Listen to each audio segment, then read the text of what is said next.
What began as a simple missing person report in a small Ohio town has now become one of the most disturbing government-linked cases of the last 2 decades. The Hill family tragedy, marked by false deaths, forged identities, and buried letters, was once believed to be a singular case of domestic deception. But new evidence suggests it may have been part of something far larger. A federal program. A psychological operation known only as Project Mercy. And tonight, we're uncovering what it really was, and how one teenager's discovery may have exposed one of the government's most secret psychological experiments. In February 2024, an anonymous whistleblower released over 1,200 pages of declassified documents to a small independent news outlet called The Beacon. The documents referenced an internal federal research initiative spanning from 1991 to 2010, known under various code names, Mercy, Obelisk, and E-Program. At first, journalists thought it was another urban myth, similar to MKUltra, old Cold War paranoia revived for internet clicks, until they saw the redacted names. Among the participants listed, Elaine Hill, Daniel Hill, and, coded in a later index, Subject M237, identified as Jason Hill. According to the declassified files, Project Mercy began in 1991 as a covert behavioral science initiative under the Department of Health and Human Services. Its stated goal: to test the limits of memory suppression and emotional resilience through controlled trauma simulation. In simpler terms, it was designed to study how the human mind copes with loss. The test groups were ordinary families. Participants were told they were joining a long-term study on grief recovery after sudden death. But the truth was darker. Some of those deaths were staged. Some were not. The program was run jointly by civilian psychologists and military intelligence. Their justification? If you could engineer emotional detachment, or force someone to compartmentalize trauma, you could create subjects immune to fear, guilt, or emotional collapse. The kind of people who could carry out any order without breaking. Elaine Hill was recruited in 2005 through a hospital program for nurses seeking federal research stipends. Records show she signed a non-disclosure contract under the name Mercy Behavioral Study, Phase 4. Daniel Hill was added 2 months later as a secondary participant. Neither was told the full scope of the project. But a confidential memo from Dr. Leonard Voss, dated November 2006, revealed the experiment's pivot. Subject family age 22 demonstrates ideal psychological contrast, maternal codependence versus paternal empathy. Recommend exposure to staged death scenario for observational period. That phrase, staged death scenario, would later define the entire case. When Daniel Hill died in the 2009 car accident, Elaine told police she identified his body. What no one knew was that she had signed a second contract with the program only 3 weeks before the crash. It authorized event simulation exposure, a controlled psychological environment designed to simulate real bereavement. Internal notes describe it as a live-conditioned study. But the results went far beyond what researchers expected. Elaine's emotional reaction, initially compliant, spiraled into paranoia. She began receiving follow-up materials from Project Mercy officials. Letters that resembled Daniel's handwriting, meant to test her response to perceived haunting or unresolved guilt. Each message was part of the program. Each one was scripted. Except one. A final, unsanctioned letter, sent after the experiment's termination, appeared to come from Daniel himself. The content was never logged in the project files. That was the first sign something had gone wrong. By 2010, Project Mercy was formally shut down after what internal reports described as a fatal deviation of protocol. In one study group, the primary subject, a father, reportedly discovered the staged death files and retaliated. His name was Daniel Hill. The report is heavily redacted, but multiple pages reference an incident site, matching the coordinates later identified as the Hill family cabin. Witnesses described an unauthorized confrontation between participants and a handler from the program. Afterward, 2 agents disappeared. The remaining subjects were marked for psychological containment. Elaine Hill was institutionalized under a different name in a state hospital. Jason Hill, then 7 years old, was reclassified as a secondary observation subject, monitored until the program's end. The official term used: passive memory carryover. In other words, they wanted to see if trauma could be inherited, not through genetics but through conditioning. When the FBI reopened the Hill case in 2025, they couldn't locate most of the Project Mercy archives. Entire storage units at a Maryland data facility had been wiped. Digital backups were corrupted. and in some cases paper records had been physically shredded. But one section survived: hospital coordination files. They revealed that Dr. Leonard Voss, the surgeon who turned out to be Jason's biological father, had signed off on multiple subject evaluations. His initials appeared beside Elaine's name. When questioned, Voss denied involvement. But his medical license was revoked after investigators found evidence of experimental sedative use in several deceased patients, the same chemical found in Daniel Hill's remains. According to experts, that sedative could induce lucid amnesia, a state where victims forget selective events but remain fully functional. Project Mercy's internal nickname for the compound was Mercy Serum. Lab notes described the compound as an experimental neurotransmitter inhibitor designed to suppress memory and amplify suggestibility. Used correctly, it could make a person forget entire days, or implant false ones. One trial report reads, "Subject reports vivid emotional memories that never occurred. Suggests full sensory rewriting possible." Another states, "High dependency risk. Prolonged exposure leads to dissociative identity drift."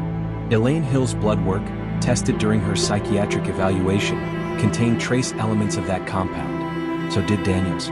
But none was ever officially prescribed. The implication is chilling. Both parents were unwitting test subjects.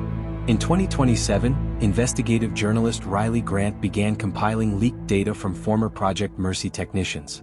Grant's report, titled "The Children of Mercy," connected over 24 cases nationwide, all featuring similar patterns: staged accidents, falsified death certificates, and missing medical records. Each involved one surviving child. And in each case, the surviving child later displayed identical symptoms: vivid recurring dreams involving alternate memories, unexplainable handwriting samples, voices recalling words they had never heard. Jason Hill's case was unique only in its survival. He was the last confirmed subject still alive. Jason vanished from public record in 2028. Neighbors last saw him leaving a rented apartment in Michigan, carrying a duffel bag and a box of old documents.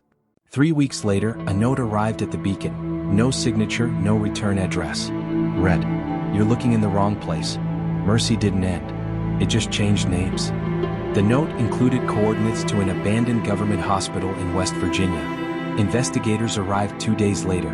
Inside, they found evidence of ongoing research: modern computers, updated patient logs, and recent coffee cups on desks. One file folder was left open on a table. Its cover, Continuity Program, M237. The subject photo paper clipped to the front was Jason Hill.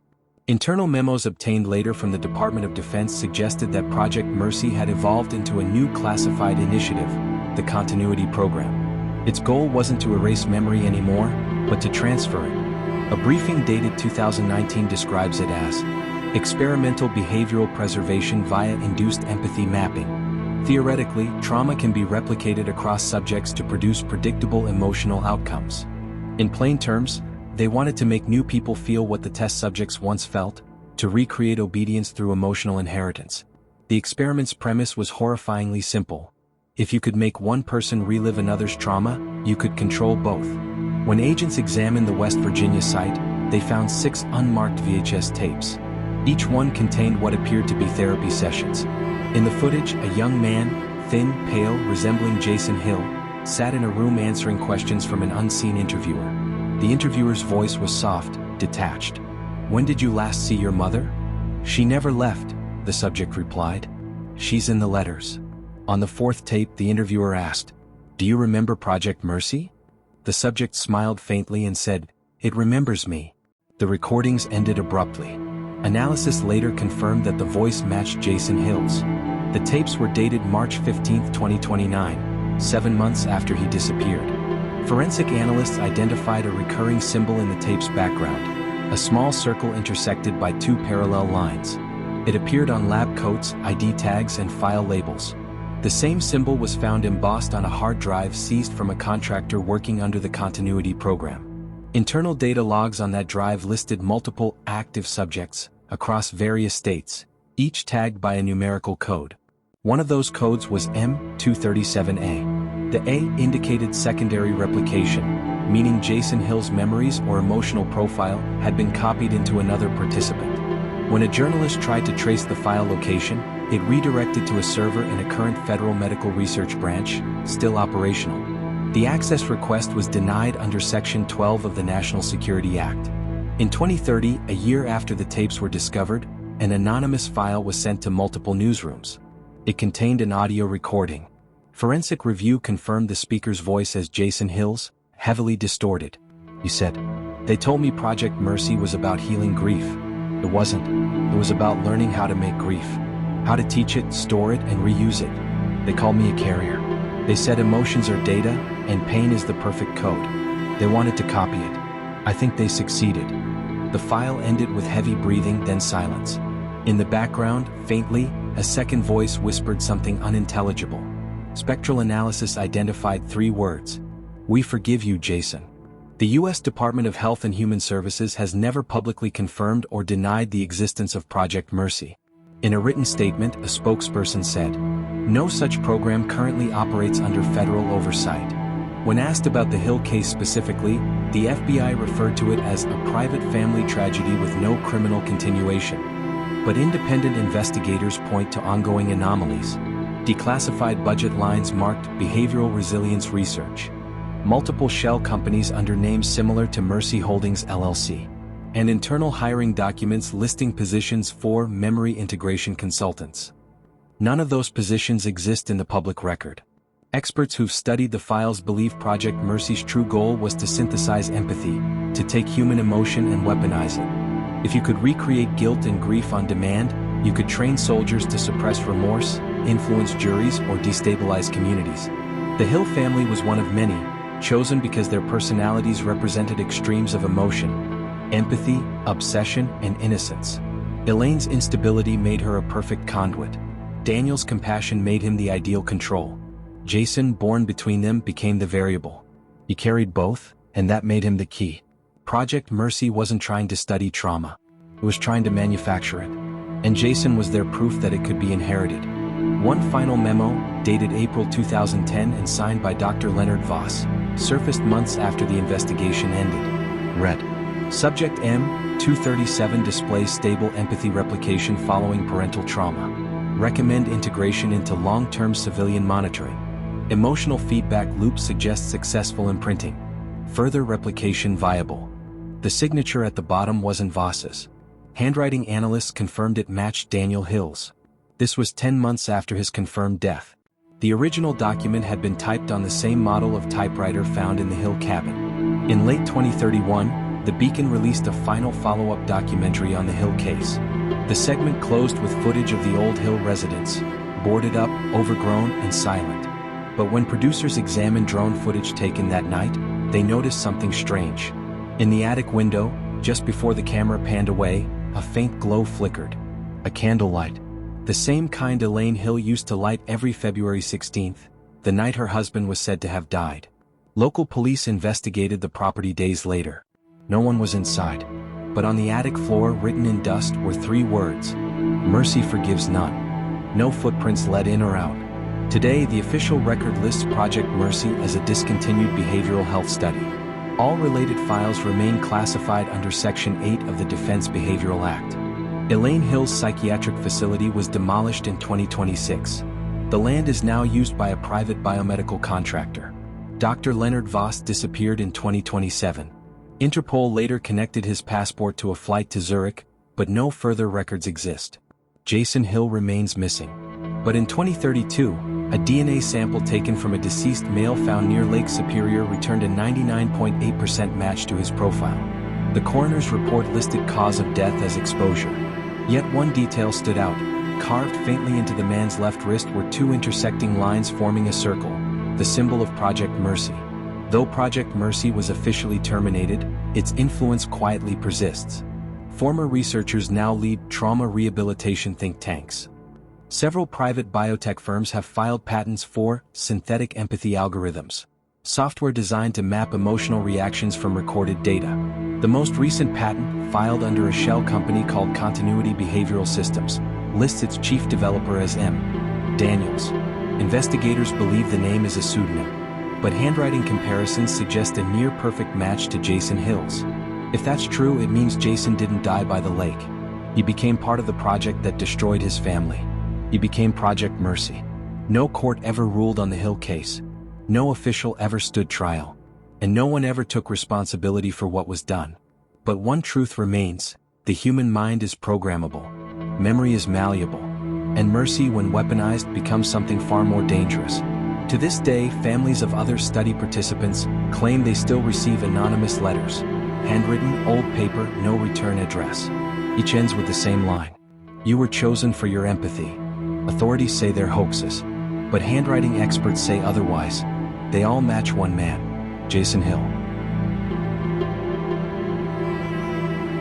And if you think that's the end of the story, you might want to check your mail.